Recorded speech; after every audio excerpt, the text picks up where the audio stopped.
الشيطان اللعين الرجيم بسم الله الرحمن الرحيم الحمد لله رب العالمين والصلاة والسلام والتحية والإكرام على سيدنا ونبينا وشفيع ذنوبنا وطبيب نفوسنا رحمة العالمين أبي القاسم مصطفى محمد اللهم صل على محمد وعلى وصيه وغضيره ووارث علمه علم الأولين والآخرين يعصب الدين أمير المؤمنين زوج فاطمة الزهراء والد الحسن والحسين سيد الأوصياء علي بن أبي طالب عليه السلام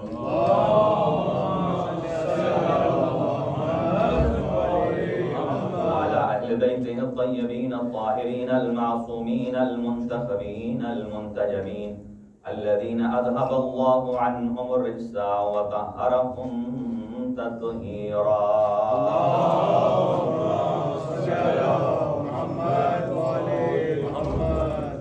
لا سيما على بقية الله الأعظم روحي وأرواح العالمين لتراب مقدمه الفداء عجل الله تعالى فرجه الشريف وسهل الله تعالى مخرجه الشريف ولعنة الله على أعدائهم أجمعين من يومنا هذا إلى قيام يوم الدين أما بعد فقد قال الله الحكيم في كتابه المتين بسم الله الرحمن الرحيم إن الذين يؤذون الله ورسوله لعنهم الله في الدنيا والآخرة وأعد لهم عذابا مهينا صدق الله العلي العظيم اللهم صل على محمد وعلى محمد. محترم ناظرین اور سامعین، خداوند عالم آپ کی اور ہماری سب کی حاجات شرعیہ پوری فرمائے.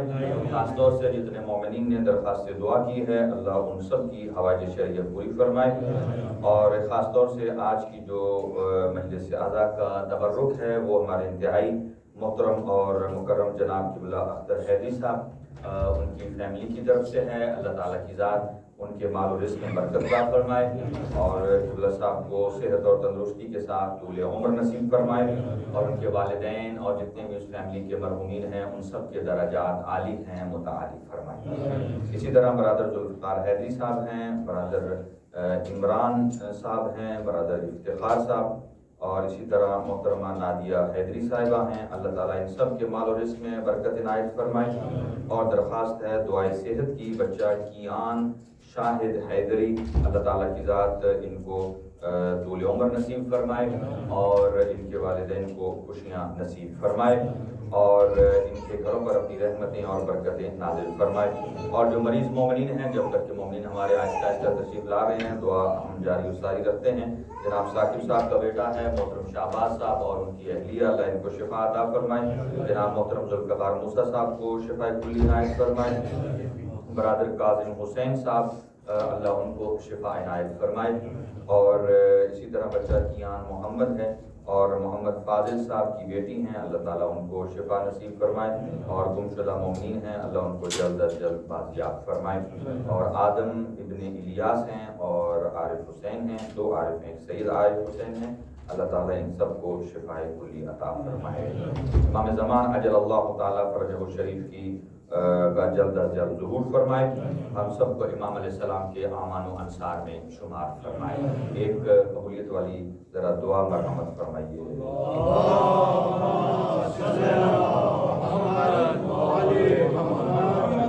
محمد بلند تر صلوات.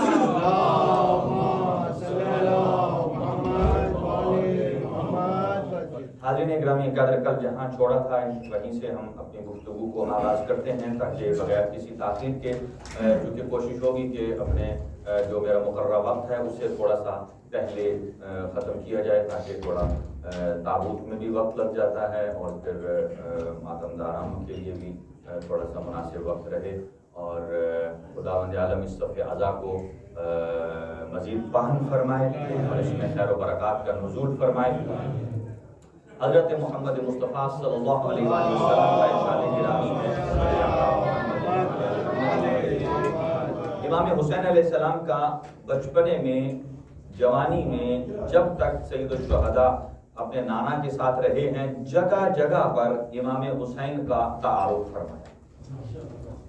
بلکہ ایک روایت تو یہ ہے کہ آپ مسجد النبوی میں خطبہ ارشاد فرما رہے تھے، حضور سرور کائنات خطبہ دے رہے ہیں اور گھر سے امام حسین تشریف لا رہے ہیں۔ اور یہ بات یاد رکھیے کہ امام حسین کا گھر کوئی مسجد سے دور نہیں ہے، گھر سے تشریف لا رہے ہیں اور راستے میں گر جاتے ہیں، پیر الجھتا ہے، گر جاتے ہیں۔ اب یہاں مختلف علماء نے بیان کیا ہے کہ عصمت کے پیروں میں تو کبھی لرزش آتی نہیں ہے، تو پھر گرے ہیں تو کسی حکمت کے تحت، تو جیسے ہی سید الشہداء زمین پر بیٹھتے ہیں تو ادھر سے حضور سرور کائنات صلی اللہ علیہ وآلہ وسلم سے منبر چھوٹ جاتا، آپ منبر چھوڑ دیتے ہیں اور آ کر امام حسین کو اٹھاتے ہیں اور اٹھا کر واپس لے جا کر اپنی گود میں بیٹھاتے ہیں۔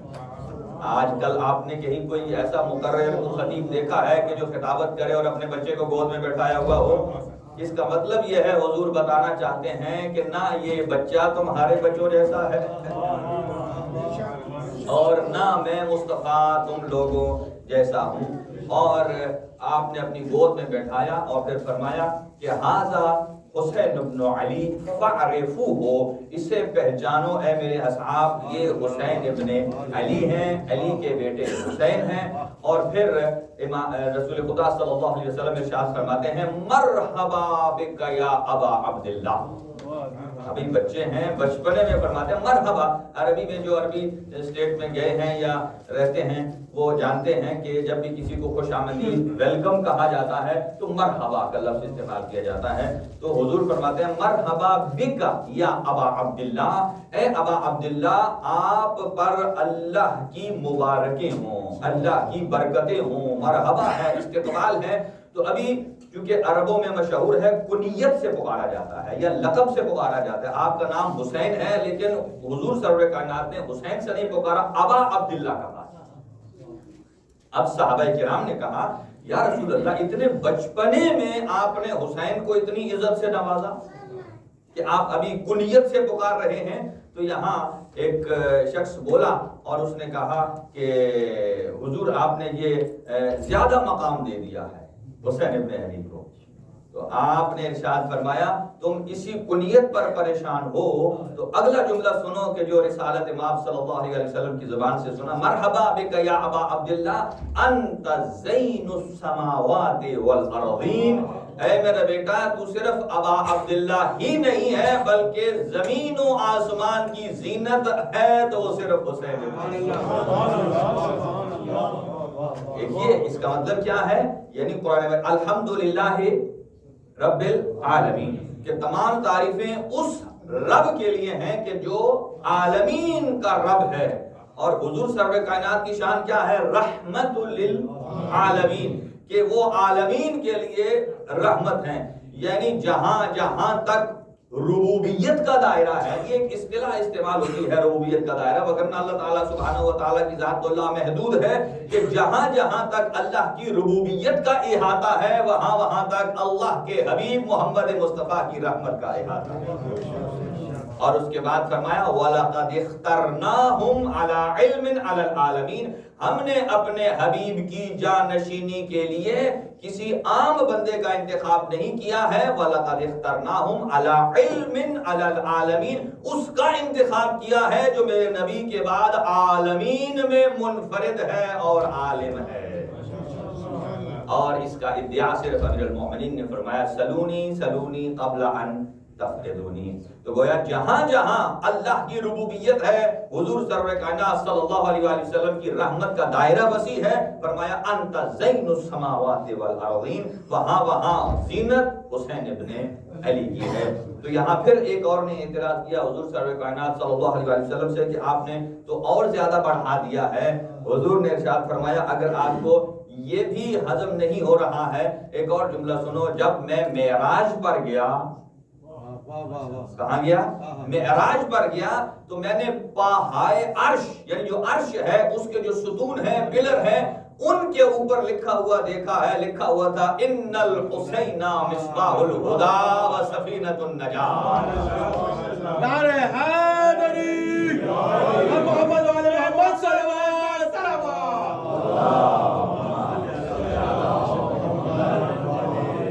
بہائے عرش پر ان الحسین مصباح الہدی، یعنی حسین ابن علی ہدایت کے چراغ ہیں اور سفینۃ النجاۃ اور نجات کی کشتی ہیں۔ گویا حضور نے فرمایا اگر کسی کی زندگی کی کشتی جہالت میں ہچکولے کھا رہی ہو تو اس سے بچنے کا ایک ہی ذریعہ ہے کہ وہ کشتی اہل بیت میں سوار ہو جائے۔ اور یہ بھی جو تشبیہ دی ہے ائمہ ہدیٰ علیہ السلام نے، کہ جو افراد یہ قائق رانی کرتے ہیں، کشتی رانی کرتے ہیں، ان کو پتا ہے کہ جب آپ کشتی میں بیٹھ جاتے ہیں اور کشتی پانی میں سوار ہو جاتی ہے تو شاہ صاحب آپ کو زیادہ تجربہ ہے، تو وہ جب آپ کشتی میں بیٹھ جاتے ہیں تو پھر آپ کی اپنی مرضی نہیں رہتی۔ اب آپ کہیں نہیں کہ پانی کا بہاؤ ادھر ہے میں ادھر جاؤں، یا کشتی کی میں حرکت اور سکون کو روک دوں، نہیں۔ جب آپ کشتی میں بیٹھ گئے ہیں اب آپ کا ارادہ ختم، آپ کی حرکت اور آپ کی سکون جو ہے وہ اب کشتی کے تابع ہے۔ کشتی ہلے گی تو آپ ہلیں گے، کشتی رکے گی تو آپ رکیں گے۔ فرمایا بے عینی اسی طرح ہے، یہ جو کہا ہے مثل اہل بیتی کسفینۃ نوح، میرے اہل بیت کی مثال حضرت نوح کے سفینہ کی طرح ہے۔ کیا مطلب ہے؟ من راکبہا نجا ومن تخلف عنہا ضل فغرق وعن ہوا، کہ جو اس میں سوار ہو گیا وہ نجات پا گیا اور جو رہ گیا وہ گمراہ ہو گیا۔ کہ اس کشتی کی مثال ایسی ہے کہ جس نے اپنے آپ کو حسین سے منسوب کر دیا، اب اس کا پیمانہ یہ ہے کہ اب انسان کا سانس بھی مرضی حسین کے تابع ہونا چاہیے، انسان کے ہاتھ بھی مرضی حسین کے تابع ہوں، اور اگر برائی کی طرف بڑھیں تو حسینیت روکے کہ یہ کشتی حسین کا فریضہ نہیں ہے، یہ تو یزید کی طرف لے جا رہا ہے۔ حسینیت زندہ باد، حسینیت زندہ باد، یزیدیت مردہ باد، یزیدیت مردہ باد۔ محمد و آل محمد بلندتر صلوات۔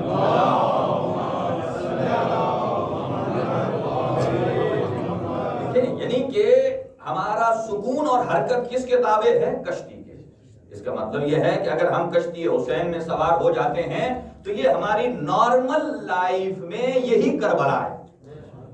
ہماری نارمل لائف میں ظاہر اب ہم 61 ہجری میں تو زمانے کو واپس لے جا نہیں سکتے ہیں، اس زمانے میں تو جو ہمارا حسین زمان ہے وہ پردے میں چھپا ہوا ہے، غیبت میں موجود ہے۔ امام زمان عجل اللہ تعالی فرجہ الشریف، اس کا مطلب یہ ہے ایک اور امام پردہ غیب میں موجود ہیں۔ اب اس وقت کی جو ہماری کربلا ہے اس کا مطلب یہ ہے ہماری زندگی کا ہر ایکشن اگر صاحب العصر والزمان کے لیے پسندیدہ ہے تو ہم حسینی ہیں، اور جس سے اگر صاحب العصر والزمان ناراض ہوتے ہیں اس کا مطلب یہ ہے کہ وہ ہمیں حسینیت سے ہٹا کر کسی اور ڈگر پر لے جا رہا ہے۔ اور اسی لیے روایات میں ہے کہ آپ نے دیکھا کہ کبھی کبھی آپ صبح جب اٹھتے ہیں تو سب کچھ ٹھیک ہے، ناشتہ پراپر کیا آپ نے، طبیعت ٹھیک ہے، کوئی پریشانی کی خبر بھی نہیں آئی ہے، لیکن صبح اٹھتے ہیں تو آپ کا موڈ آف ہوتا ہے۔ اور کبھی ایسا ہوتا ہے کہ رات سوتے ہیں صبح اٹھتے ہیں بالکل فریش، نہ کوئی آپ نے مینگو جوس پیا ہے نہ کوئی اورنج جوس پیا ہے، بالکل ایک دم وٹامن سی کے بغیر آپ فریش ہیں۔ جب یہ میری تعبیر ہے، اور جب معصوم سے پوچھا گیا کہ کیا وجہ ہے کہ کسی دن ہم صبح بغیر وجہ کے خوشحال ہوتے ہیں اور بغیر وجہ کے پریشان ہوتے ہیں، فرمایا یہ تم پریشان اور خوشحال نہیں ہوتے، یہ تمہارا کنیکشن ہے صاحب العصر والزمان کے ساتھ۔ جس دن صاحب العصر والزمان صبح حالت خوشی میں کرتے ہیں اس کا اثر شیعوں پہ جاتا ہے کہ وہ صبح خوشحال ہو جاتے ہیں، اور جس دن صاحب العصر والزمان غمگین ہوتے ہیں کسی وجہ سے۔ اب یہاں ایک اور آیت سن لیجئے، میں پھر دوسری طرف نکل جاؤں گا۔ سورہ مبارکہ توبہ آیت نمبر 104، ارشاد خداوندی ہے کہ قُلِ اعْمَلُوا فَسَيَرَى اللَّهُ عَمَلَكُمْ وَرَسُولُهُ وَالْمُؤْمِنُونَ۔ توجہ رکھیے گا کہ اللہ سبحانہ و تعالیٰ اپنے حبیب کو ارشاد فرما رہے ہیں، قل کہہ دیجئے ان اپنے لوگوں سے اعملو، آپ عمل انجام دیجئے، یعنی پریکٹیکل لائف میں آ جائیں، عمل کریں، واجبات کے پابند ہوں، حرام کام سے بچیں. قل اعملوا فسيرى الله عملكم. سا جب کسی فعل مضارع پر آ جاتا ہے، سین اس کا مطلب یہ ہے ان قریب، ابھی ان قریب، یعنی سیر اللہ عملکم، اللہ تمہارے عمل کو دیکھ رہا ہے. یہ اللہ سبحانہ و تعالیٰ کے لیے ہم یہ تعبیر استعمال نہیں کرتے ان قریب اللہ دیکھے گا، ٹھیک ہے، ان قریب نہیں، بلکہ اللہ دیکھ رہا ہے، کیونکہ اللہ سبحانہ و تعالیٰ ہر وقت حاضر اور ناظر ہے.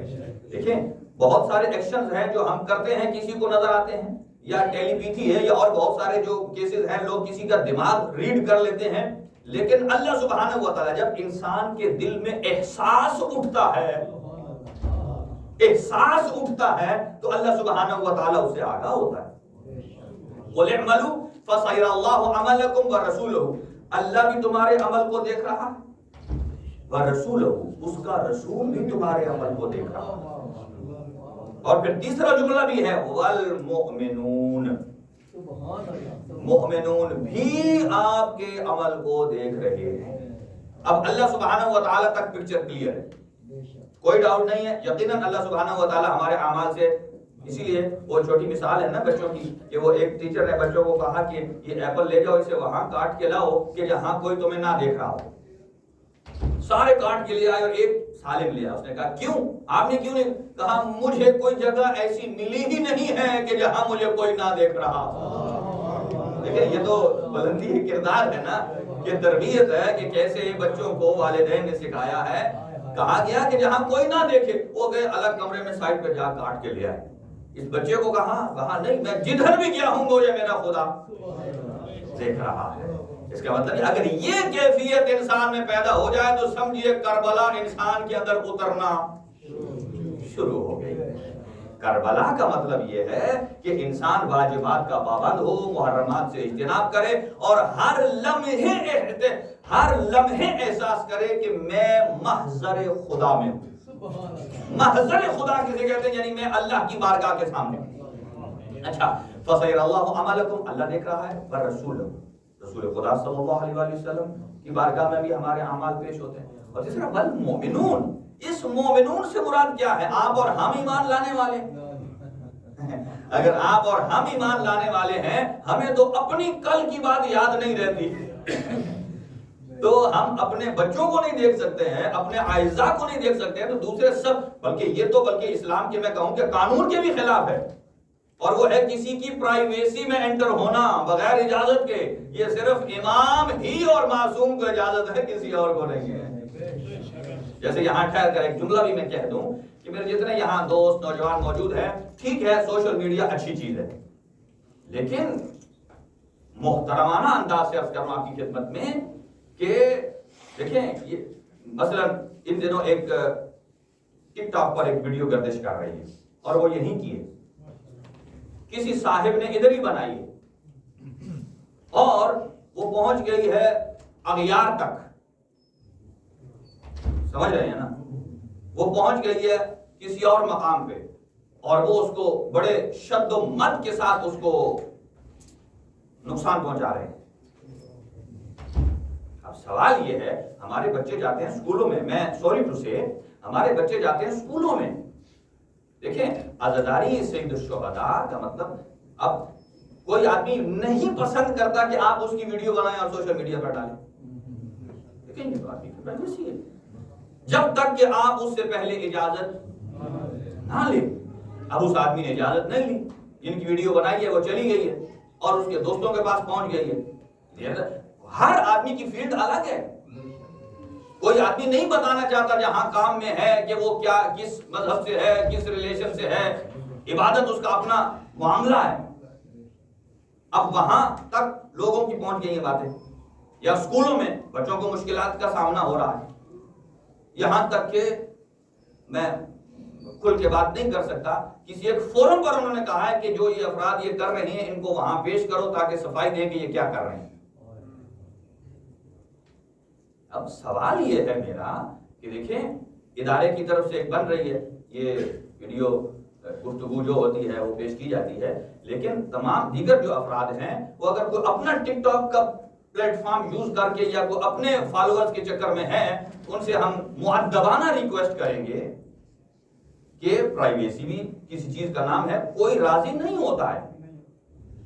اور ابھی میں یہ بہت ہی سادہ اور شستہ الفاظ میں آپ کی خدمت میں یہ پیغام پہنچا رہا ہوں۔ دیکھیں، عزاداری سید الشہداء انسان کو بڑی حساسیت اور احساس، باریک احساسات سکھاتی ہے کہ میرا کون سا اقدام میرے لیے اچھا ہے، کسی اور کے لیے اچھا ہے، کسی ادارے کے لیے اچھا ہے، ہماری کمیونٹی کے لیے اچھا ہے، میرے اسکول کے لیے اچھا ہے، میرے جاب پلیٹ فارم کے لیے اچھا ہے۔ میری بات پہنچ رہی ہے نا؟ لہذا میری افراد سے گزارش ہے کہ وہ اس لحاظ سے تھوڑا تعاون فرمائیں کہ جو ایک سلسلہ جاری ہے وہ جاری ہے، بلکہ باقی افراد، بہت سارے افراد اس سے نالاں ہیں، بلکہ وہ تو یہاں تک آئے تھے کہ ہم تو رپورٹ کرتے ہیں کہ ہماری اجازت کے بغیر کیوں بنایا گیا۔ ہم نے انہیں کہا کیا تو چلے ٹھیک ہے، وہ ابھی ہم بات چیت کر رہے ہیں اور ہو جائے گی انشاءاللہ۔ دیکھیے یہ باریکیاں ہیں کہ جو ہمیں سکھاتی ہے کہ ہم کیسے دیکھیں۔ اب مثلا میں اوپر ہماری لیڈیز ہیں، مثلا کوئی نوح خان ہے یا کوئی ماتم بو رہی ہے، اگر کوئی لیڈی وہاں فلم بناتی ہے، دیکھیے میں یہ انتہائی مؤدبانہ اور محرمانہ انداز سے کہہ رہا ہوں، اگر کوئی لیڈی بنا لیتی ہے، بھلے وہ یہ کہے میں اپنے لیے بنا رہی ہوں، اپنی فیملی کے لیے، لیکن ان کے لیے تو جواز آ جائے گا کہ بھئی آپ نے ہم سے اجازت کہاں لی ہے، ہم نہیں پسند کرتے کہ آپ ہماری ویڈیو بنائیں۔ جی ہاں، لہذا پھر دوسری بات یہ ہے کہ جو ویڈیو بناتا ہے پھر 100% شور ہے اس کی توجہ نہ ذکر حسین کی طرف ہے اور نہ ذکر محمد و آل محمد کی طرف ہے، وہ اپنی اس سیٹنگ کے چکر میں ہے کہ کہاں سے کس ویو سے کس کیسے آتی ہے، میں نے کہاں اسے سٹارٹ کرنا ہے، کہاں اینڈ کرنا ہے۔ لہذا یہ تمام باتیں ہیں، لہذا ایک صلوات پڑھ لیجئے مل کر۔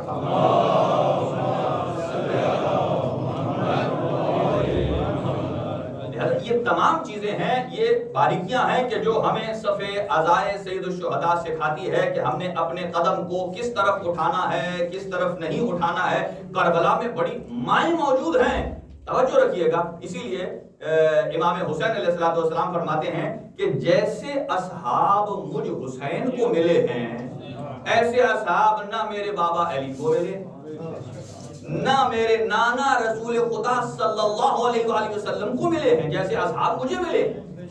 توجہ سنیے گا، کیوں؟ اب جیسا کہ کل میں نے عرض کیا آپ کی خدمت میں کہ حسین ابن علی نے اللہ کو یعنی کعبہ بچا کر ایک تحفہ، اس کو تعبیر کے طور پر پیش کیا جاتا ہے، وگرنہ تو اللہ سبحانہ وتعالی علی کل شیء قدیر ہے، یعنی جن جن چیزوں کی حرمتوں کو بچایا ہے وہ ایک ہے قبلہ اور دوسرا ہے قرآن مجید۔ یہ قرآن مجید جو آپ کے اور ہمارے ہاتھوں میں موجود ہے، یہ قربانی حسین ابن علی کا اثر ہے، وگرنہ لوگوں نے تو قرآن کو نیزے پر چڑھا کر تیروں سے بارش کی تھی ایک خلیفہ نے، اور یہ کہا تھا کہ وہ کسی جنگ میں جانے کے لیے فال نکالا قرآن سے، اور وہ ان کی مرضی کے مطابق نہیں نکلا، تو قرآن کے اوپر تیر برسائے اور یہ کہا کہ محشر کے میدان میں اپنے خدا سے کہہ دینا کہ فلاں نے میرے اوپر تیر برسائے۔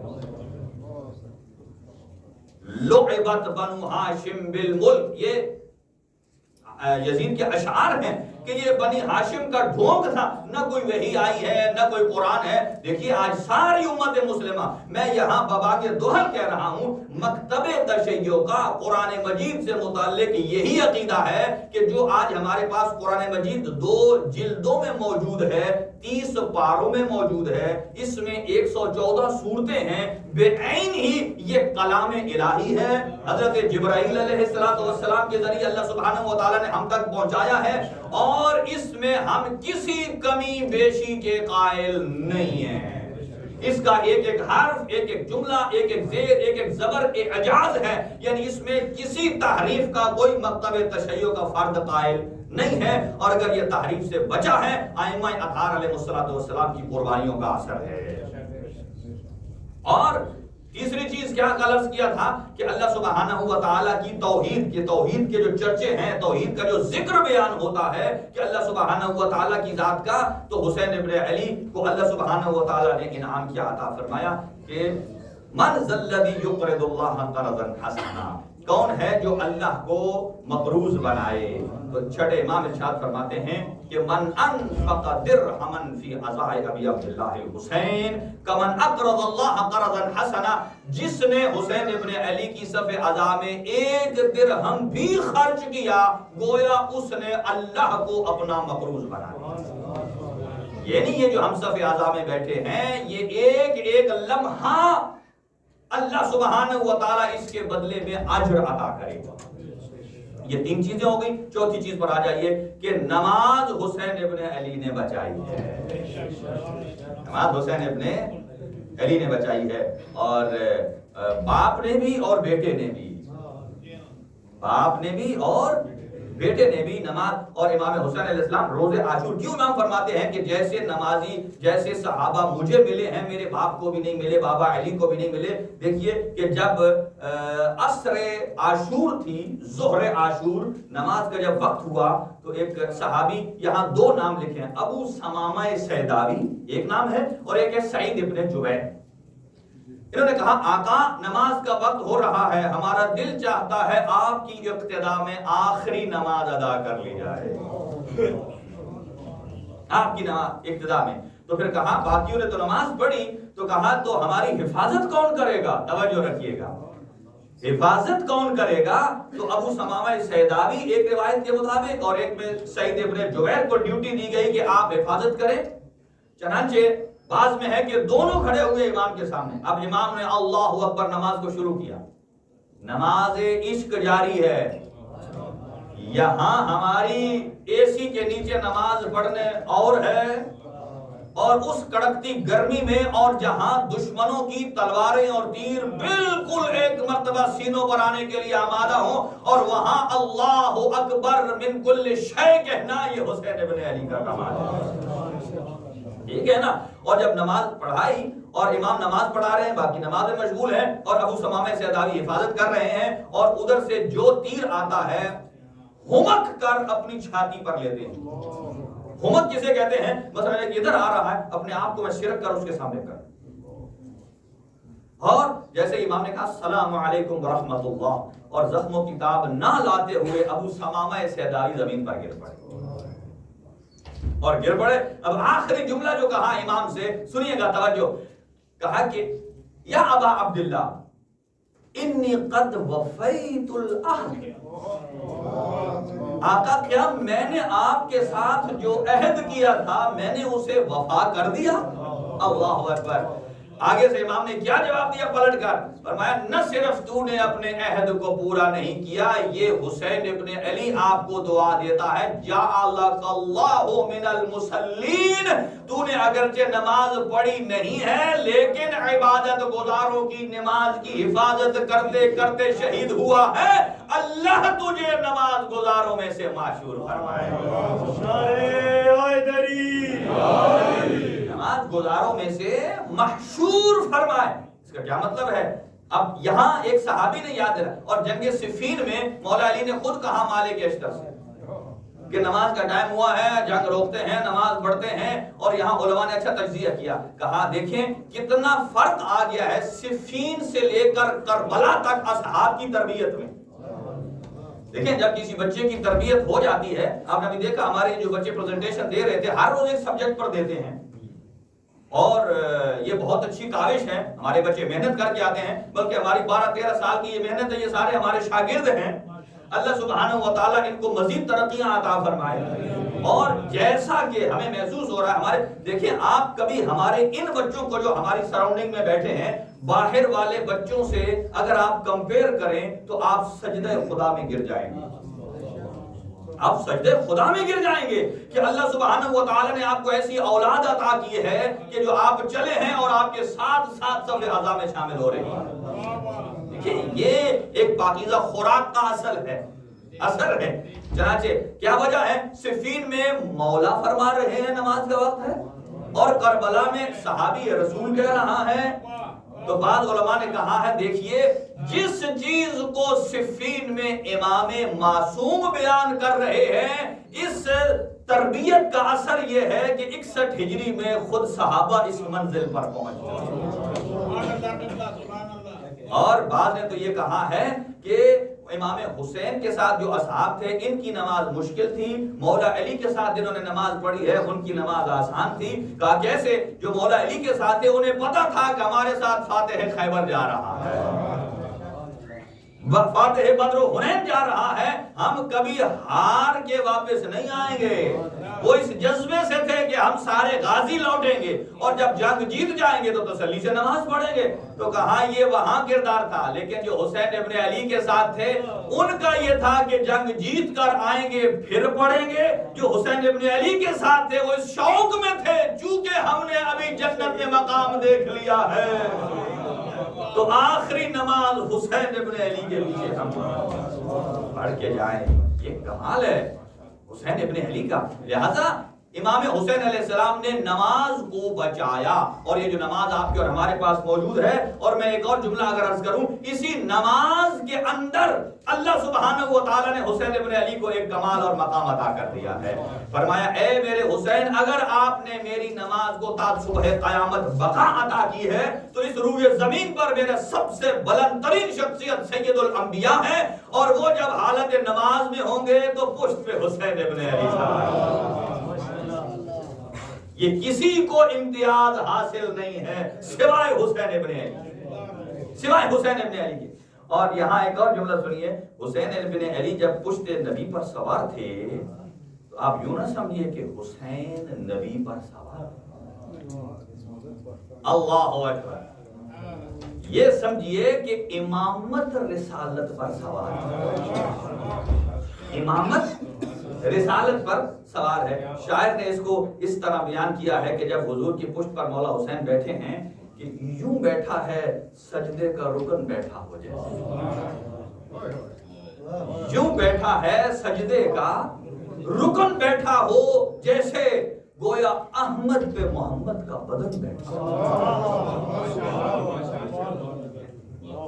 یوں بیٹھا ہے سجدے کا رکن بیٹھا ہو جیسے، گویا احمد پہ محمد کا بدن بیٹھا ہو جیسے. توجہ میری طرف ہوگی، گویا احمد پہ محمد کا بدن بیٹھا ہو جیسے، گویا تسبیح الہی میں مگن بیٹھا ہو جیسے، تسبیح الہی میں مگن بیٹھا ہو جیسے، جب چاہے اٹھے شاہ زمن بیٹھا ہو جیسے، جب چاہے اٹھے شاہ زمن بیٹھا ہو جیسے. ہم نے تو پشت پہ کبھی بیٹا، شانوں پہ کبھی باپ، نبوت پہ ہمیشہ امامت ہی کو دیکھا. نبوت پہ ہمیشہ تکبیر، نعرہ رسالت، نعرہ حیدری. لہذا میں جن مطالب کی جانب بڑھنا چاہتا ہوں وہ رہ نہ جائیں. حسین ابن علی نے جب نبی کی پشت پر سوار تھے تو اب سنیے گا ایک اور تعبیر ہمارے استاد محترم فرماتے ہیں. فرمایا کہ یہ حسین پشت نبی پر نہیں ہے بلکہ حسین 3 معراجوں پر سوار ہے. حسین 3 معراجوں پر سوار ہے. الصلاۃ معراج المومن، کہ نماز مومن کی معراج ہے. الصلاۃ معراج المومن، کہ نماز مومن کی معراج ہے. السجود معراج الصلاۃ، اور اگر انسان نماز میں جاتا ہے تو سجدہ وہ مقام ہے کہ جہاں انسان اللہ کے زیادہ قریب ہوتا ہے. یہ گویا معراج ہے، اور جن کے اوپر بیٹھا ہے وہ خود صاحب معراج ہے. الصلاۃ معراج المومن، نماز مومن کی معراج ہے، سجدہ نماز کی معراج ہے، اور امام حسین علیہ السلام خود صاحب معراج پر تشریف فرما ہے. بلکہ اگلا جملہ اگر یوں کہوں کہ عزاداری کس سے منسوب ہے؟ امام حسین علیہ السلام سے. اور نماز کس نے دی؟ حضور سرور کائنات صلی اللہ علیہ وآلہ وسلم نے. یہ 2 چیزیں ہیں. آپ یوں سمجھیے عزاداری اگر حسین سے مربوط ہے، نماز اگر نبی نے دی ہے، اس کی تعبیر یوں کر لیجئے کہ حسین ابن علی، بلکہ یوں کہوں کہ نبی مکرم نماز میں ہے لیکن حالت عزا میں، نماز میں ہے لیکن حالت عزا میں. لیکن یہاں دونوں چیزوں کو جمع کیا ہے. نہ تو حسین ابن علی کو بچانے کے لیے نماز کو چھوڑا، یہ نہیں کہا کہ نماز کو توڑ کر حسین ابن علی کو اپنی گود میں لے لے، اور یہ بھی نہیں کیا کہ حسین ابن علی کو دور کر کے اپنی نماز کو بچایا جائے۔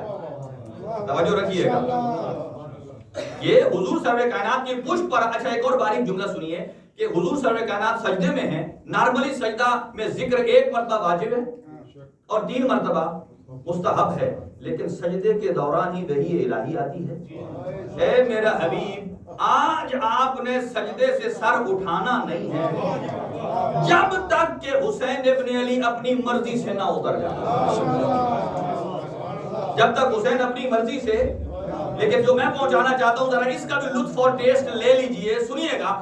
آیت آپ نے سنی ہے وَمَا يَنْتِقُ عَنِ الْهَوَىٰ إِنْ هُوَ إِلَّا وَحْيٌ يُوحَىٰ، کہ میرے حبیب وہی کرتا ہے جو منشائے پروردگار ہے، لیکن یہاں فرمایا کہ تب تک نہیں اٹھنا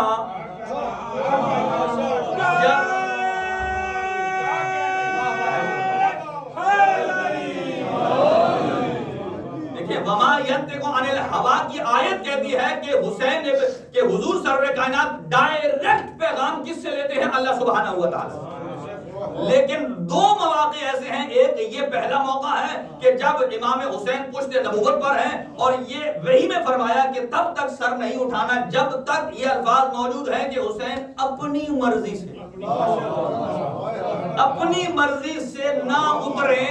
روایات میں آیا ہے کہ حضور نے اپنے اس تسبیح کو سبحان ربی الاعلی و بحمدہ کو 70 مرتبہ تکرار فرمایا، 70 مرتبہ تکرار فرمایا۔ اس کا مطلب یہ ہے کہ حسین ابن علی اتریں گے تو نبی اٹھیں گے، اور ان بٹوین پیچھے بہت سو کی نماز پہلے ٹوٹ چکی تھی، انہوں نے اٹھ کے دیکھا یہ وجہ کیا ہے، نہیں خیر ان کا اٹھنا بنتا بھی ہے، شاید وہ محبت رسالت میں کہ میں بھی اتنا پہلے طویل نہیں ہوا، لیکن جب انہوں نے سر اٹھا کے دیکھا ہوگا تو فضیلت واضح ہو گئی کہ کس وجہ سے نہیں اٹھا رہے۔ ایک تو وجہ وما ينطق عن الهوى کے درمیان یہاں حسین ابن علی کہ جب تک حسین سر نہ اٹھائے تب تک جب تک حسین نہ اٹھے تب تک آپ نے سر نہیں اٹھانا۔ اس کا مطلب یہ ہے کہ مرضی پروردگار اور حضور کے درمیان مرضی حسین بھی شامل ہے، رضائے حسین ابن علی بھی شامل ہے۔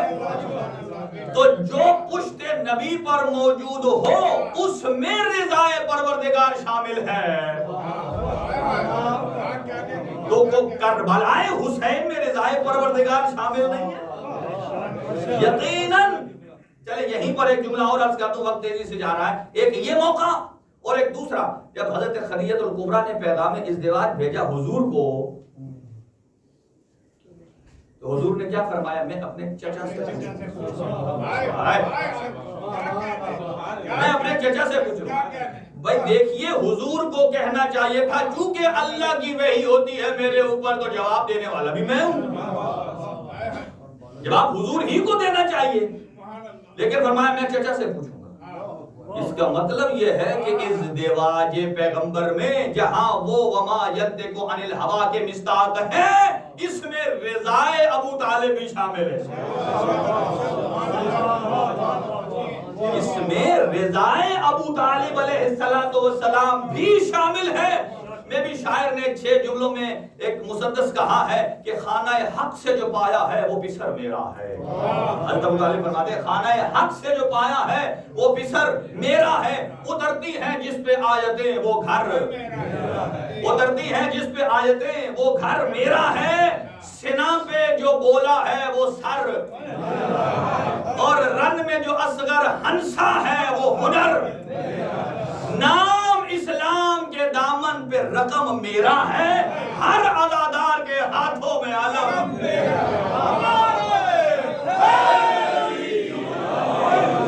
ہر عزادار کے ہاتھوں میں علم۔ لہذا دوبارہ آ جائیے اسی مطلب پر، حسین ہے پشت نبوت پر سوار، تو حسین ابن علی نے دیکھیں عزاداری منسوب ہے مولا حسین علیہ السلام سے، اور نماز حضور سرور کائنات نے ہمیں ایک تحفہ الہی عطا کیا ہے۔ اب حضور سرور کائنات نے نہ تو حسین کو بچانے کے لیے نماز کو توڑا، اور نہ ہی نماز کو بچانے کے لیے حسین کو ہٹایا. اگر یہ کر سکتے تو ہم میں بھی کہہ سکتے کہ آج کل جب آواز آتی ہے کہ نماز اور حسین عزاداری جو ہے وہ ٹکرا رہے ہیں, یہ کہیں بھی ٹکراؤ نہیں. اور کسی بندے نے فون کیا اور اس نے کہا کہ آواز صاحب میں نے نماز کا ٹائم ہوا, اپنے ایک بچے کو کہا, اس نے نوئے لگایا ہوا تھا, میں نے اسے کہا بیٹا چلو نماز کا ٹائم ہے, نماز پڑھتے ہیں. میرے بیٹے نے کہا بابا جی یہ نوحہ ہی آزان اور نماز ہے. اور باپ نے بیٹے نے کہا جیو میرا بیٹا, جیو میرا بیٹا. بھئی دیکھیں یہ عزاداری انسان کو کیا سکھاتی ہے. وہ سید الشہداء جنہوں نے اپنا مؤذن بھی اسپیشل موجود تھا آپ کے پاس, لیکن کڑیل جوان علی اکبر کو کہا آزان دو, اور اس کے بعد نماز پڑھی. دیکھیے یہ ایسے پروپیگنڈے ہیں جو کہیں سے وارد ہوتے ہیں. تو لہذا کہیں بھی عزاداری کا نماز سے ٹکراؤ, نہ تو نبی نے نماز کو بچانے کے لیے عزاداری کو جدا کیا, سنیے گا, اور نہ ہی حسین ابن علی عزاداری کو بچانے کے لیے نماز کو چھوڑا. بلکہ علماء یوں بیان فرماتے ہیں کہ وہ نمازی ہی نہیں ہے جب تک عزادار نہیں, اور وہ عزادار ہی نہیں ہے جب تک نمازی نہیں. اس لیے کہ عزاداری سید الشہداء وہ لازم اور ملزوم ہے. میں کہتا ہوں آپ سب حضرات کو مبارک ہے اس اعتبار سے کہ اللہ سبحانہ و تعالیٰ نے یہ ادارہ جو نعمت عطا کی ہے آپ کو. جتنے مجھے یقین ہے جتنے افراد موجود ہیں سب باوضو ہیں, اور یہ جب والدین وضو کر کے آتے ہیں تو اثر یہ ہے کہ اولاد بھی وضو کر کے آتی ہے, اور یہی نماز کا وقت ہوتا ہے ہم نماز پڑھتے ہیں. اس کے بعد عزاداری, اس سے پہلے عزاداری. یہ اللہ سبحانہ و تعالیٰ کا یہ اعجاز ہے, یہ سیدھا راستہ کربلا ہے. یہی راستہ کربلا ہے. بلکہ ایک اور جملہ سنیے اور میں مسائل کی طرف بڑھوں آگے, کہ روایات میں ہے کہ مبتل نماز, کہ جو نماز باطل ہو جاتی ہے, اگر کوئی آدمی دنیاوی امر کے لیے نماز میں گریہ کرے تو نماز باطل ہو جاتی ہے. دنیاوی امر کوئی نقصان ہو گیا ہے, کوئی پریشانی آ گئی ہے, اگر نماز میں گریہ کر رہا ہے تو نماز باطل. لیکن اگر نماز میں گریہ برائے امام حسین علیہ السلام ہے تو نہ صرف یہ کہ نماز باطل نہیں ہوتی ہے, یہ نماز کمال تک پہنچتی ہے. یہ نعرہ لگاتے ہوئے تھوڑا آگے تشریف لے آئیں تاکہ پیچھے جو ہمارے پاس عمری تشریف فرما ہے وہ شامل ہو سکیں. ایک اور نعرہ تکبیر, نعرہ رسالت, یا رسول اللہ,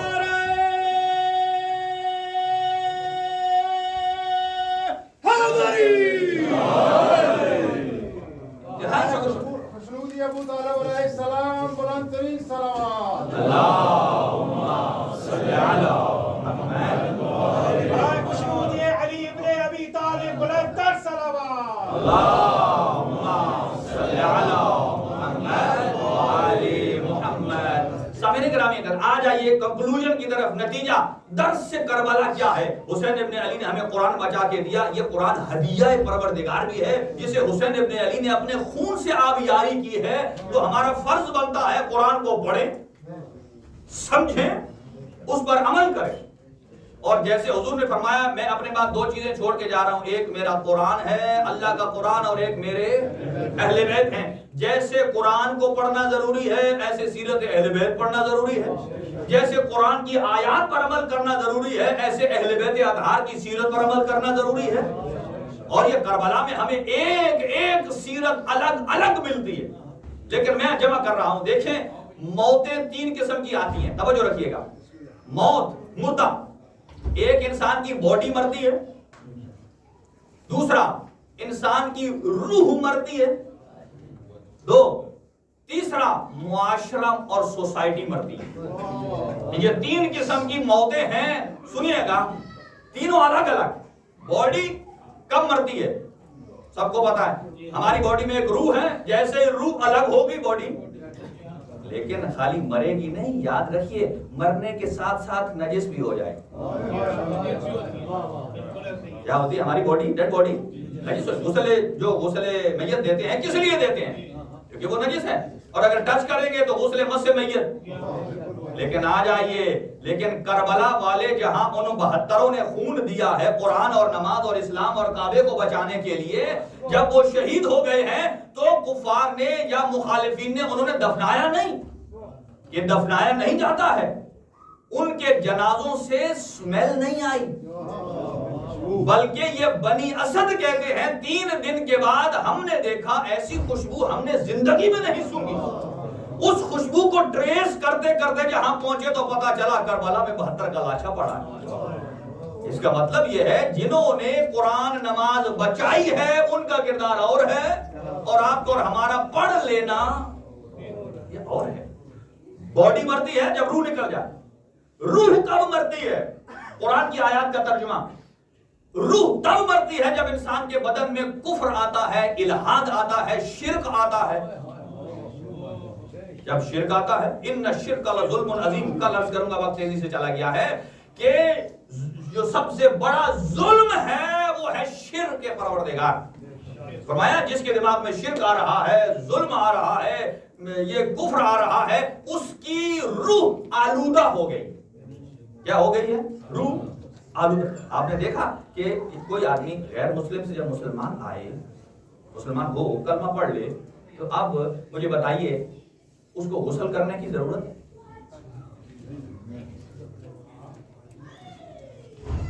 کلمہ پڑھ لیا. ہاں البتہ اگر اس کے بدن پہ کوئی ظاہری نجاست لگی ہو تو اسے دور کرنا ضروری ہے. اچھا، تو صرف لا الہ الا اللہ محمد رسول اللہ پڑھنے سے انسان پاک ہوا تو کیا پاک ہوا؟ بدن کے ساتھ ساتھ اس کی روح پاک ہوئی. اب اس کا حکم الگ ہے کہ اب جس آدمی نے یہ کلمہ اسلام پڑھ لیا ہے، اب اسے مسلمانوں کے قبرستان میں آپ دفنا بھی سکتے ہیں. اگر اس کے ساتھ ٹچ ہو، اس کا پسینہ لگ گیا ہے تو کوئی حرج بھی نہیں ہے. بہت سارے احکامات ہیں. گویا بدن مرتا ہے، روح مرتی ہے، معاشرہ مرتا ہے. معاشرہ سوسائٹی کب مرتی ہے؟ جب اس کی اقدار اور ویلیوز ختم ہو جاتی ہے. جہاں اچھے کو اچھا نہ کہا جائے سمجھو معاشرہ مر گیا. جہاں برے کو برا نہ کہا جائے وہاں معاشرہ مر گیا. لیکن جہاں اچھے کو اچھا کہا جائے وہاں معاشرہ زندہ ہے. آپ اندازہ لگائیے کہ ان تمام چیزوں کی وجہ سے معاشرہ مر جاتا ہے. لیکن کربلا میں لوگوں نے اچھے کو اچھا نہیں کہا، برے کو برا نہیں کہا. نتیجہ کیا ہے؟ وہ سوسائٹی مر گئی ہے. 9000 بندے پالنے پڑے ہیں دفاع کرنے کے لیے کہ حسین ابن علی کو قتل ہم نے نہیں کیا. تینوں. لیکن کربلا نے تینوں کو حیات عطا کی. بدنوں کو بھی دیکھیں، انسان جب زندہ ہے اگر راہ کربلا پہ چلتا ہے، یہی مقصد حیات ہے. انسان کربلا پر جاتا ہے تو توحید تک پہنچ سکتا ہے. وہاں ہی عدالت الہی ملے گی. یہ جو کہتے ہیں کہ نہیں یزید جنت میں چلا جائے گا اتنا عرصہ جھیلنے کے بعد، بھائی مکتب تشیع کا عقیدہ ہے کہ اللہ سبحانہ و تعالی توحید، ذات توحید کی پہلی صفت یہ ہے اصول دین کے میں کہ وہ عادل ہے.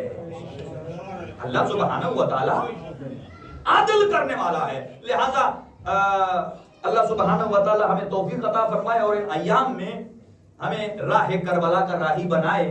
اور یہ بات ایک یاد رکھیے میرے دوستو عزیزو کہ صرف لبیک یا حسین کا نعرہ لگانے سے انسان میں تبدیلی نہیں آتی ہے. صرف لباس تبدیل کر دینے سے انسان میں تبدیلی نہیں آتی ہے. تبدیلی تب آتی ہے کہ جب انسان حر ابن یزید ریاحی کی سوچ لے کر آگے بڑھتا ہے. جب حر کی سوچ سوچتا ہے نا تو پھر معصوم کی طرف سے سند ملتی ہے، انت حر فی الدنیا والآخرہ. تو دنیا میں بھی آزاد ہے، آخرت میں بھی آزاد ہے. ایام اور آج جس شہید کا تذکرہ کرنا ہے اس کی عمر 13 سال ہے. اگرچہ آج میرا موضوع جوانی تھا، میں نے قرآن مجید سے وہ مثالیں نکالی اپنے نوجوانوں کے لیے کہ کون کون ہم شکل قاسم ہیں جن کی عمر 13 سال ہے، ان کا کردار کیا ہے. میں کہوں گا ایک چیز میں یہ ایسا شہید ہے کہ جو جناب زہرا کی مصیبت میں شریک ہے. اور میں یہاں سے شروع کرتا ہوں کہ جب مولا امام حسن کا آخری وقت تھا، زہر ملا، امام حسین کے زانوں پہ سر تھا اور جگر کے ٹکڑے کٹ کٹ کے نکل رہے تھے. مولا حسین سے پوچھا امام حسن نے, اے میرے بھیا آپ کیوں رو رہے ہیں؟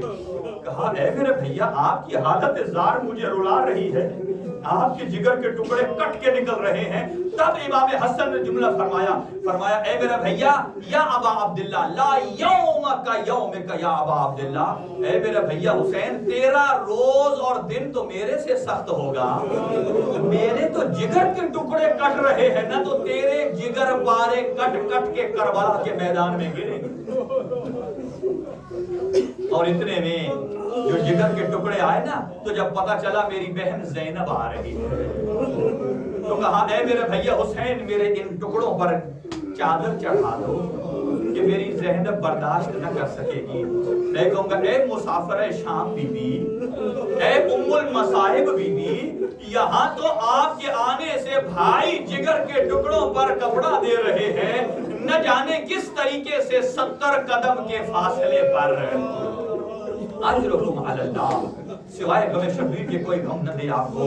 اور جب آخری وقت آیا نا, وصیتیں کی مولا حسین کو امام حسن مجتبیٰ نے, اور ایک مرتبہ کہا اے ام فروا ذرا میرے قاسم کو میرے سینے پہ سلا دو. میں نے نانا سے سنا ہے کہ اولاد باپ کے سینے کی ٹھنڈک ہوتی ہے. جب ایک مرتبہ 2.5 سال کے قاسم ہیں, بابا کے سینے پہ سلایا, ایک مرتبہ قاسم نے چیخ بلند کی, کہا اے میری اماں مجھے بابا کے سینے سے الگ کر لیجئے. کہا کیوں؟ کہا میرے بابا کا سینہ اتنا گرم محسوس ہو رہا ہے. اور کہا اے میرا بیٹا آج آخری وقت ہے, اپنے بابا کے سینے پر سو لو. اجرکم علی اللہ. تو تب ایک تعویذ باندھا امام حسن مجتبیٰ نے, اجرکم علی اللہ.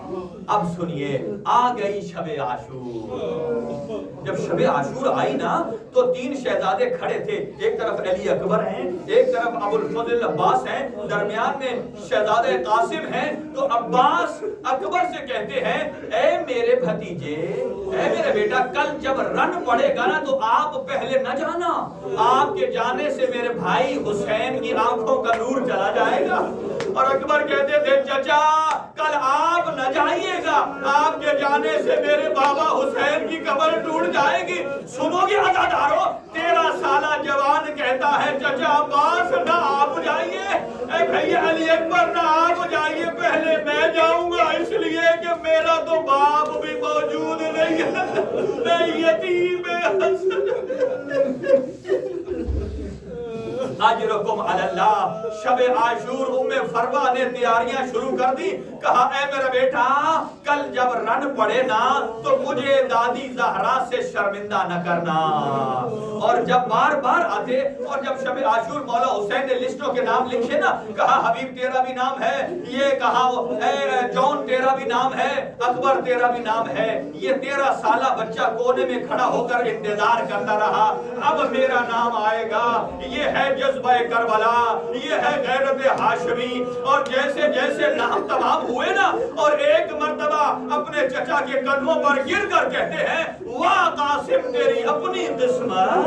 کہا چچا کل کے شہداء میں میرا نام نہیں ہے. کہا بیٹا بتا تیرے نزدیک موت کیسی ہے؟ کہا احلی من العسل, شہد سے میٹھی ہے. کہا بیٹا نہ صرف یہ کہ تیرا نام نہیں ہے, تیرے 6 مہینے کے بھائی اصغر کا بھی نام ہے. جب اصغر کا نام آیا غیرت ہاشمی نے جوش مارا. ایک مرتبہ کہا حال یصلون الی الخیام, اے میرا چچا کیا وہ ظالم ہماری ماؤں کے خیمے تک پہنچ جائیں گے؟ اور میں کہوں گا اے قاسم آپ نے صرف سنا ہے کہ وہ خیموں تک پہنچ جائیں گے, لیکن ہائے غیرت اللہ امام سجاد, اور جسے پھوپھیوں نے کہا بیٹا اٹھو خیمے جل گئے.